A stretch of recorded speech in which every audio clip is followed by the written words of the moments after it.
الناس اللي كتقلب على شي وصفة باش تسحر ويدوزو النهار يا سلام، لا عطش لا جوع. اجيو تشوفوا هاد الوصفة ديال الريب البلدي كيجي يا سلام. كي كتشوفوا معايا كنحتاجو جوج ديال دانون فاني، نص ديال الحليب بارد، ونص ديال الحليب كنطيبوه وكنزيدو فيه 3 ديال المعالق السكر على حسب الاختيار ديال كل واحد بيان سور. ونص الحليب الاخر اللي بارد كنخلطوه مع جوج ديال الفاني.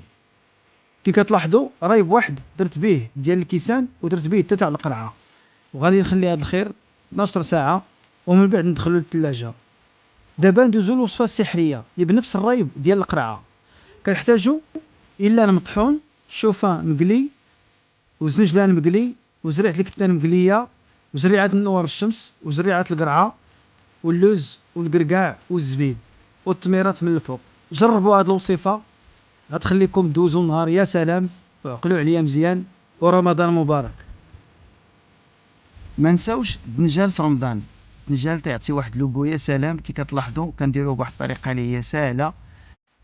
كنشد دنجاله وحده كنشرطها على هذا الشكل هذا، كنبيكيها بشويه ديال الثومه، زيت العود، شويه الملحه، وشويه ديال الزعتر، كندخلو الفران حتى كيطيب ليا. بعد ما كيطيب ليا كنزيد عليه صوص طوماط، وكنرافقو باش ما بغيت ديال الكفته هي اي حاجه متوفره عندكم.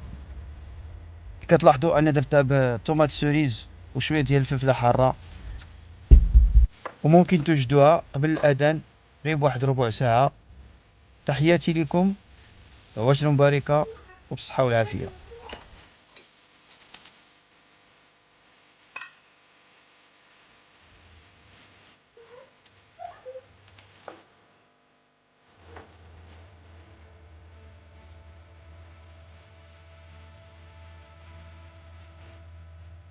كيف العاده في الدقائق الاخيره وجدوا معايا ساندويش هارد في المذاق ديالو.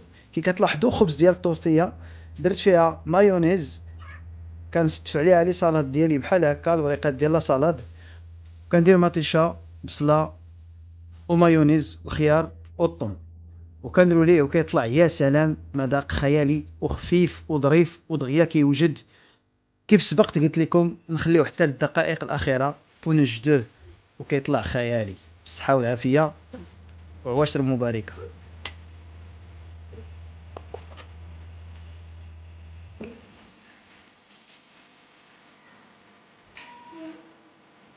ان شاء الله بمناسبه رمضان عصير في الدقائق الاخيره كيف العاده. كي كتلاحظوا جوج حامضات خليتهم يتكونجلاو واحد شويه، زدتهم شويه ديال النعناع، واحد 3 ديال المعالق ديال السكر على حسب الاختيار بيان سور.